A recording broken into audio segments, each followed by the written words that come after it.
Shalom saudaraku, salam damai sejahtera di dalam kasih Kristus. Berjumpa lagi dengan saya. Di Diduli kita akan belajar berapologetika bersama-sama di channel ini. Ada seorang mualaf, seperti biasa lah ya alasannya itu. Tapi ada yang sakti nih alasannya.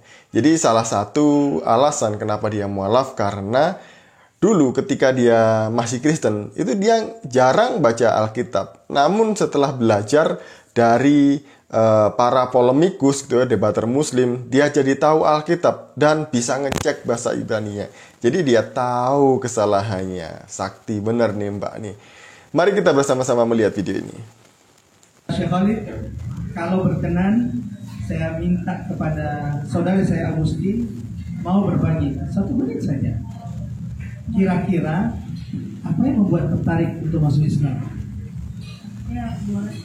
Jadi sebenarnya saya itu Kristen yang notabene dari lahir itu Kristen, tapi jarang sekali untuk baca Bible. Ya. Dan kemudian suatu ketika itu saya mengalami penggolakan batin pada saat saya melihat konten di TikTok itu tentang dialog lintas agama. Dan dari situlah awalnya saya bingung ya, maksudnya kenapa ada konten yang membahas agama.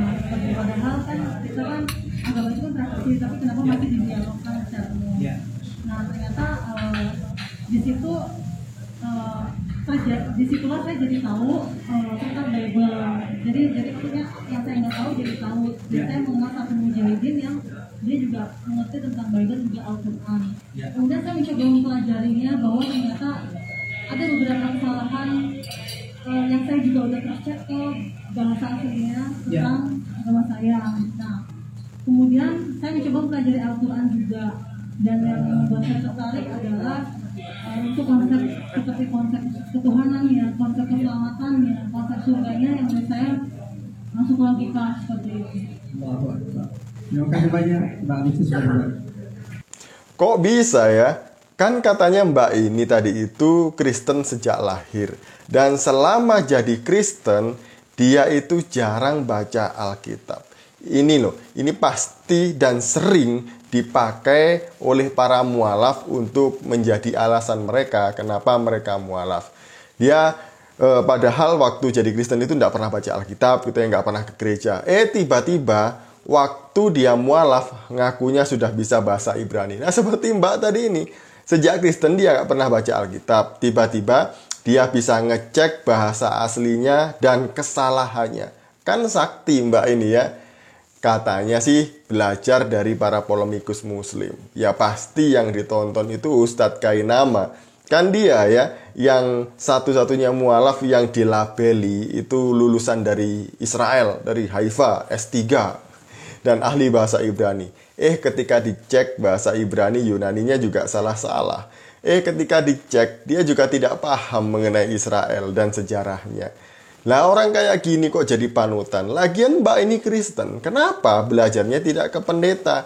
Kenapa belajarnya tidak ke para apologet yang mumpuni dalam bidang itu? Justru kok malah belajar kepada para mualaf yang tipu-tipu itu. Ya akhirnya tersesatlah si Mbak ini ya. Tadi dia juga mengatakan akhirnya dia tahu yang benar di dalam Islam mengenai Tuhan, keselamatan dan juga surga. Pasti Mbak ini nanti bilangnya di Kristen itu Tuhannya 3, di Islam itu yang benar Tuhannya 1. Kata siapa Kristen menyembah 3 Tuhan? Itu kan katamu, itu kan kata mereka. Di dalam kekristenan juga percaya menyembah kepada Allah yang esa. Yesus pun juga mengatakan hal yang sama. Tapi bedanya di dalam Kristen, Allah yang esa itu wajib Tritunggal. Jadi Allah yang esa, Sang Bapa, punya wujud, dia juga punya firman, dan dia punya roh. Ketiganya ini adalah satu kesatuan yang utuh yang tidak dapat dipisahkan. Nah, kalau Tuhanmu tidak punya firman, berarti Tuhan bisu dong. Kalau Tuhanmu tidak ada roh, apakah zombie? Nah, jadi inilah Tuhan yang benar, yaitu Tuhan itu wajib Tritunggal. Nah, masalah keselamatan di Kristen, dijamin keselamatannya Mbak. Barang siapa yang percaya kepada Yesus sebagai Tuhan dan Juru Selamatnya, maka dia diampuni dosa-dosanya dan diselamatkan. Mbak harusnya baca Alkitab. Makanya selama Kristen itu, kalau jadi orang Kristen baca Alkitab. jangan baca yang lain. Di Alkitab banyak dijelaskan mengenai jaminan keselamatan setiap orang yang percaya kepada Yesus. Itu loh Mbak, harusnya baca Alkitabnya, jangan hanya disimpan. Dan kemudian di Kristen enak kan, hanya percaya kepada Yesus, diselamatkan. Nah sekarang Mbak beda. Mau selamat, ya harus kumpulkan amal, sedekah sebanyak-banyaknya. Kemudian ya sholat tidak boleh bolong-bolong. Mbak juga harus mempersembahkan kurban setiap tahun. Di Kristen sudah tidak ada kurban lagi Mbak. Karena kurban yang sempurna itu sudah digantikan oleh Yesus Kristus. Korban binatang itu sifatnya sementara. Jadi bukan menghapus dosa selamanya, enggak. Jadi kalau tahun ini korban, ya tahun depan sampai nanti mati harus mempersembahkan korban. Dan itu pun juga tidak diselamatkan. Tapi kalau percaya kepada Yesus, korbannya Yesus di atas kayu salib itu sekali untuk selama-lamanya. Kemudian mengenai surga. Surga apa yang Mbak pelajari tadi itu? Kok lebih menarik, sepertinya paling benar gitu ya. Jangan-jangan Mbak baca buku ini atau belum baca buku ini ya, Tamasya ke Surga. Jadi ini juga menceritakan mengenai surga Mbak di sini. Mau saya bacakan? Saya bacakan di sini ya. Di surga nanti di sini ada bidadari-bidadari. Jadi Mbak nanti mungkin menjadi salah satu bidadari atau itu kerinduannya. Nah, di sini dikatakan di halaman 321, ciri-ciri bidadari surga itu dipingit di kemah-kemah. Bidadari-bidadari yang jelita putih bersih dipingit dalam kemah. Ar-Rahman 72. Jadi ini dalam buku ini ya. Kemudian di halaman 322. Bidadari itu cantik wajahnya dan bagus akhlaknya. Allah Ta'ala berfirman, di dalam surga-surga itu ada bidadari-bidadari yang baik-baik, lagi cantik-cantik. Nah, jadi di sini bidadarinya cantik-cantik. Yang ketiga di halaman 323. Perawan kaya cinta dan sebaya. Di sini sesungguhnya kami menciptakan mereka bidadari-bidadari dengan langsung dan kami jadikan mereka gadis-gadis perawan penuh cinta lagi sebaya seumurnya. Kami ciptakan mereka untuk golongan kanan. Jadi bidadarinya itu perawan ya. Dan kemudian di sini di halaman 328 yang keempat, bidadari itu payudaranya montok. Firman Allah Ta'ala, sesungguhnya orang-orang yang bertakwa mendapatkan kemenangan, yaitu kebun-kebun dan buah anggur, dan gadis-gadis remaja yang sebaya. An-Naba 31-33. Di sini saya bacakan, kawaiba adalah kata jamak dari kata kaibun yang berarti wanita yang montok payudaranya. Qatadah, Mujahid dan pakar tafsir berkata, Al-Kalbi berkata, mereka adalah wanita-wanita yang menonjol payudaranya dan bulat. Asal muasal kata tersebut dari al-istidarah yang berarti bulat. Maksudnya bahwa payudara mereka montok laksana buah delima dan tidak menjulur ke bawah. Mereka digelari nawahid dan kawaib, wanita-wanita yang montok payudaranya. Kemudian yang kelima, kulitnya mulus. Di sini kulitnya mulus ya. Saya bacakan di halaman 329. Ini diriwayatkan Bukhari dan Muslim. Hadis Bukhari dan hadis Muslim.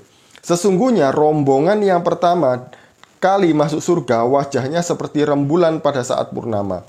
Rombongan berikutnya wajahnya bercahaya seperti bintang-bintang yang bergemilau di langit.